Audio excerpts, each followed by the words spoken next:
In this age of anxiety, we could all use someone to hold our hand and show us how to get by. Don't worry, little buddy. Just keep breathing. We can do it if we put our minds to it. You're worth saving. Yogacharya J. was a person we can all learn from. He was a self-made millionaire, and he was also well known in yoga circles for being one of the most advanced direct disciples of Paramahansa Yogananda, the Godfather of Yoga in the West, and the author of the spiritual classic Autobiography of a Yogi.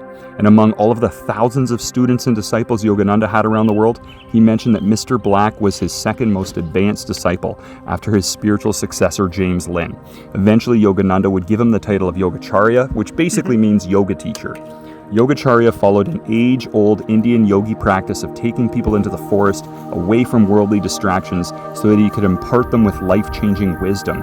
As per Yogananda's directive, Yogacharya founded Song of the Morning Ranch, a non-profit yoga retreat located on 800 acres of woodlands near Vanderbilt, Michigan.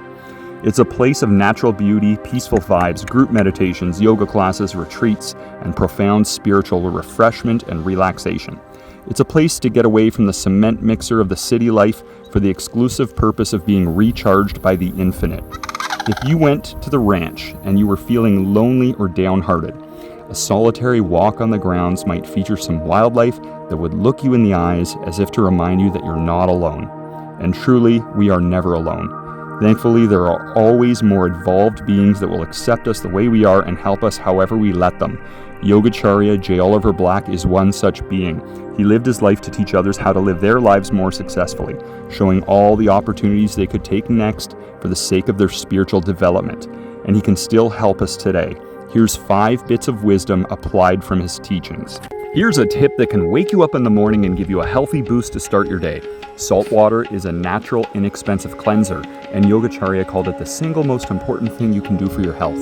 Theoretically, it can help with hydration, aid digestion, stimulate sluggish bowels, and flush out the buildup of toxins that may be contributing to aches, pains, and health challenges. To do this, start with 2 tall glasses of water. Next, add salt. I'm going to use a pinch or 2, but Yogacharya used to use 2 level teaspoons every day for 60 years, and he lived until he did the dipsy doodle at the age of 96. Next, stir the mixture up like a tornado, and then drink it first thing in the morning before breakfast. You might find it wakes you up and energizes you even more than your morning cup of coffee. A word of caution: shortly after the saltwater flush, make sure you have access to a bathroom. There's something else you're going to need to flush. Make sure it's medically okay for you to add extra salt to your life. It's up to you to make an informed decision. And if not, no problem. Here's some cute chipmunk faces to brighten your day. Scrape those bananas.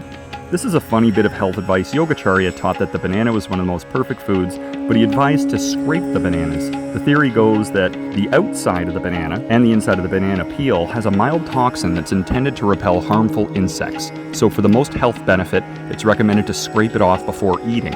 Or you can be like this raccoon and just eat the whole thing. If someone ever offers you a banana, it's fun to ask them if they scraped it first. And if they say no, you can be like, "What, are you trying to kill me?"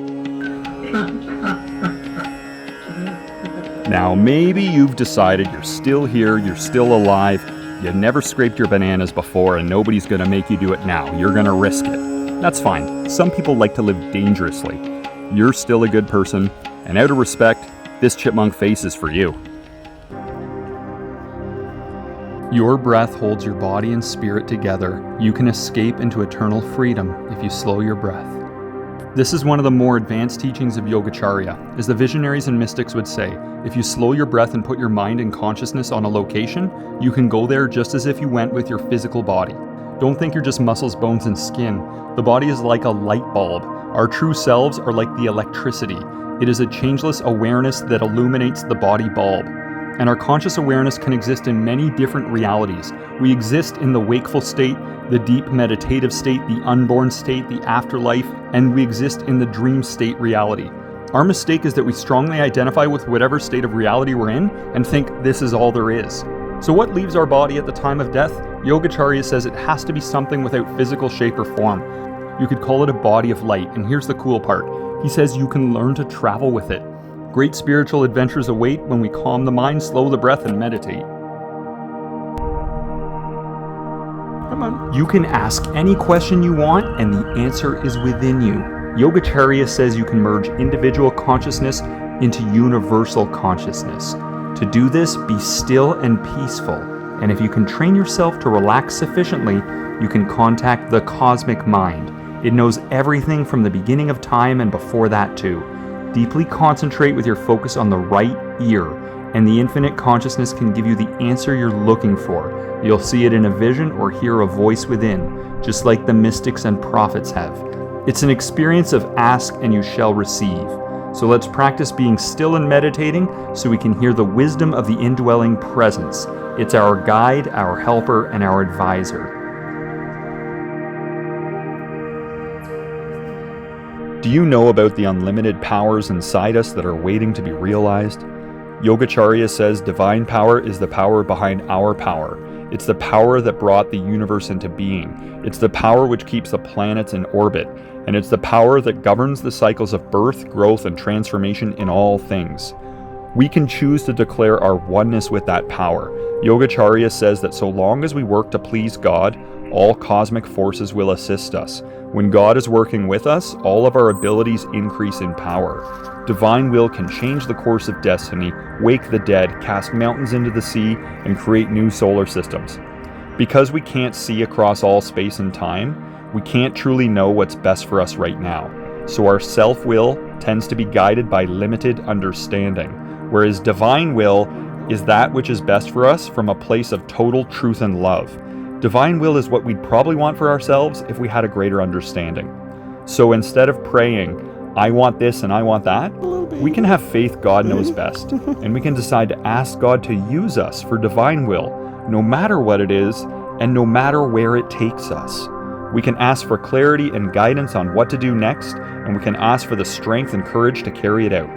Yogananda says, you'll see that you get much better things when God chooses for you. So instead of making life choices based on what we want to happen, we can take a step back and ask ourselves, what is trying to happen? And if we keep moving forward and there's a stubborn obstacle in our way, we can throw it back to God and say, I'm doing what I can, but if you want things to happen different, you're going to have to do something here. And let's be patient with ourselves. Allegiance to divine will can be a challenging commitment, even for those on the spiritual path. Yogacharya says we should keep aligning ourselves with divine will until it becomes a normal way of life, just like parting our hair to the other side of the head. We should be grateful for whatever the Creator gives us in life, knowing that it comes from a place of love. Let's not judge the moment, because the struggles in life are necessary for us to gain the developmental strength we need to self-realize. And let's try not to complain about anything, because when we do, we belong to the world instead. And we can learn to keep a healthy detachment to this world.